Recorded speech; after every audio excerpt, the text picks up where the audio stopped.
Bunga api dia kembali gak. Ni tak nampak sangat. Tapi kenapa bunga api tu bulat-bulat ah? Tapi kalau tengok kat sini petak pula.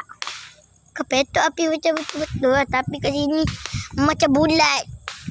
Nampak tu kat rumah belakang guys. Ada rumah yang lagi lah. Dia dah ada pokok macam mana nak tengok. Yelah belakang tu lah. Ini susah barak lah. Aku lama dah tak buat video sebab banjir guys. Banjir kat sini. Kat sini banjir.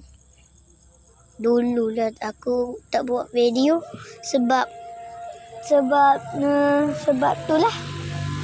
Banjir ke benda tapi dah okey dah sekarang. Tengok. Ni ada lagi baru banjir ni apa tu. Mak aku depan tu ada lagi peti apa tu dah kemas sikit. Dah okey. Ya tak berhanding sangat. Ini gitulah. Selagi yang lama gila dah aku tak main sebab aku demam. Batuk semua. Lepas demam tu, baik demam tu batuk pula. Baik batuk tu semua pula. Baik tu tak ada dah video, dah saya buat video.